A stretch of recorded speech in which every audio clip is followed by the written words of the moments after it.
آج کے دولہا کہہ لیں یا صاحب اعزاز کہہ لیں جناب ہمارے اظہر حسین عظمی اور حاضرین گرامی السلام علیکم۔ اصل میں جب یہ آصف رضا میر صاحب کی سواری آئی تو لگا کہ کچھ ہونے والا ہے، تو یہ ہوا کیا کہ بھائی یہ جو ہیں ہمارے عظمی یہ شاعری بھی فرماتے رہے ہیں، یہ پہلی دفعہ ہمیں معلوم ہوا ہے، ٹھیک ہے۔ اس کے علاوہ جب میں یہ دیکھتا ہوں کہ ساتھ کیف عظمی تو مجھے فوراً سے سوربن یونیورسٹی یاد آ گئی۔ سوربن یونیورسٹی میں سب سے پہلے عربی ڈپارٹمنٹ کھلا تھا، وہ 1257 کی یونیورسٹی ہے، اور میں اس لیے وضاحت کر دوں عظمی عربی ہے اور کیسے فرانسیسی ہے، یہ فرینچ کا اور عربی کا ملن ہے یہ، اور اس میں یہ بات جب ہم آگے کرتے ہیں بڑھتے ہیں تو اب ہم اس دور سے گزر رہے ہیں کہ جب لوگ جو ہیں یعنی ڈگری یافتہ ہوتے ہیں تعلیم یافتہ نہیں ہوتے ہیں، یعنی اب ڈگری یافتہ لوگوں کا زمانہ ہے، اور پھر ہمارے عہد کے لوگ جو ہیں اس سے بھی ڈر رہے ہیں کہ جہاں اچھائی برائی سے ڈرتی ہو وہاں اچھائی فروغ نہیں پا سکتی، کبھی بھی نہیں پا سکتی۔ تو یہ والے جو معاملات تھے اس میں ہم نے یہ دیکھا کہ یہ جو یورپ میں بھی یہی صورتحال تھی، جب وہاں پر جو تھا نیریٹو کا چکر تھا، اور جہاں سے 1517 شروع ہوا تھا یورپ میں، وہاں وہ سمجھ لیجئے آپ کہ وہ یورپ کا وہ حصہ ہے کہ جہاں پر وہ اپنے نیریٹو کی جستجو میں آئے، یعنی مارٹن لوتھر کے بعد، پروٹسٹنٹ کے بعد۔ تو یہ بات بتانا اس لیے بھی ضروری ہے کہ جناب یہ جو طنز و مزاح کا معاملہ ہے، کامک ویو آف لائف سے چیزوں کو ایبزارب کرنا، کامک ویو آف لائف کہ بھئی ایک بوڑھا آدمی گرا گٹر میں اور جیسے نکلا تو بے ساختہ بے اختیار ہنسی آ گئی۔ تو اچھا پھر یہ کہ اس میں جو ہے مغرب نے خاصا کام لیا ہے، کیونکہ وہاں تو بادشاہت تھی، وہاں جو چیزیں تھیں بادشاہت، جبر، اور یہ تھا جبر میں جو ہے واحد جو یہ صنف ہے وہ سہارا بنتی ہے کہ آپ بڑے سلیقے سے سچ بول سکتے ہیں، یعنی مزاح کے حوالے سے۔ اور ہم یہ دیکھتے ہیں کہ ہمیں یہ جو عظمی ہیں یہ ہمیں فتح پور سیکری کے نظر آتے ہیں، اور ان کی کتاب میں جو ہے وہ جو وہاں کی آگرے کی منڈیاں ہیں، ٹولے ہیں، وہاں کا روزمرہ نظر آ رہا ہے ان کا، اور ان کی جو انوٹیں ہیں وہ میں نے بتا دیا آپ کو۔ 43 مضامین کا یہ مجموعہ ہے، اور جیسا کہ ہمارے اخلاق صاحب نے فرمایا کہ ان کے ہاں خاصی کاریگری پائی جاتی ہے۔ کاریگری سے مراد زبان و بیان کو اور تحریف لفظی کے یہ ماسٹر ہیں، یہ ذہن میں رکھیے گا کہ ہم جو تحریف لفظی کی طرف چل پڑتے تھے، جیسے پطرس بخاری ہو گئے، یعنی یہ جو آپ کے یعنی یوسفی صاحب کو بھی لگا لیں، ابن انشا کو بھی لگا لیں، سب کو لگاتے ہوئے چلے جائیں، لیکن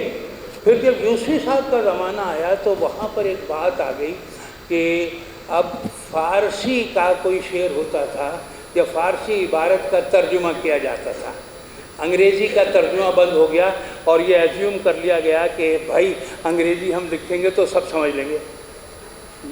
یہ حالت ہو گئی ہماری، اور اس حالت کے نتیجے میں جو ہم مزاح سے کام لے سکتے تھے، جو لیا تھا، جو ابن انشا نے لیا تھا، یعنی فرید خان نے لیا، جو اس نے کون سے تھے ان کا نام، بہرحال تو وہ جو بھی ہم دیکھتے چلے آ رہے ہیں، تو جیسے مشتبہ تھے وہاں ہندوستان میں ہے نا، حیدرآباد دکن میں، تو اب وہاں اور ابراہیم جلیس کے بھائی تھے وہ، ٹھیک ہے۔ تو ہم یہ دیکھتے ہیں کہ ہم لوگ کب ایسا کریں گے، کب ذہنی غلامی کا طوق اتار کے پھینکیں گے؟ اور اس کے اندر یقیناً اگر ان جیسے اور ہمارے ہاں مزاح نگار آ گئے تو یہ جو صنف ہے مزاح کی، یہ انشاءاللہ یہ ہمارے لیے ذہنی غلامی کا طوق اتارنے میں بہت معاون و ممد و معاون ہوگی، اور کوئی راستہ ہمارے پاس بچا نہیں ہے۔ تعلیم ہماری تباہ ہو گئی ہے۔ جس قوم کا نیریٹو نہیں ہوتا اپنا، وہ اس کے ڈارک ایجز ہوتے ہیں۔ جب ڈارک ایجز سے آدمی گزر رہا ہو تو اس کا کوئی ڈپارٹمنٹ آف لائف جو ہے وہ اسٹینڈ نہیں کر سکتا، اور آپ یہ کہتے رہ جائیں گے کہ ہماری اکنامی، بھائی اکنامی تو جب ہوگی صحیح آپ کی جب آپ اپنا نیریٹو، اپنا تشخص تو بنائیے۔ یعنی جب امریکہ آزاد ہوا تھا تو اس کا تشخص جو بنا تھا وہ یہ اس پر بنا تھا کہ ہم برٹش نیریٹو کو تسلیم نہیں کرتے، اس کی پیروی نہیں کریں گے۔ اب بڑا آدمی ہمارے ہاں پیدا ہوگا، ہمارے ہاں شیکسپیئر پیدا ہوگا، ملٹن پیدا ہوگا۔ معلوم ہوا جب یہ 1770 آیا تو جان ٹرمبل اور فلپ فرینیو اور جول بارلو نے جو نظمیں لکھی، جوناتھن ایڈورڈس اور بینجامن فرینکلن نے جو کام دکھایا، یقین جانیے کہ جب وہ 1776 میں آزاد ہوئے تو سب سے پہلا کام انہوں نے یہ کیا، برٹش نیریٹو کو ریجیکٹ کیا، اور وہ سپر پاور ہو گئے۔ اور پھر آنے والے کل میں ایک انہونی بھی ہو گئی، امریکن انگلش بھی ہوتی ہے، انہوں نے انگلش بھی جو ہے ان کی استعمال کرنے سے انکار کر دیا۔ یہ ہوتی ہیں قومیں۔ اور یعنی اگر بڑا آدمی ہم بات کریں گے تو ہرمن میلویل کا ناول موبی ڈک، ایسا ناول کسی بھی زبان میں پوری دنیا میں نہیں لکھا گیا۔ رابرٹ فراسٹ جس کا جو فین تھا، جواہر لال نہرو فین تھا اس کا، اور وہ ایک ایسا شاعر پیدا ہوا۔ تو میرا مقصد یہ کہنے کا ہے کہ اگر ہم ان کی حوصلہ افزائی کریں، یعنی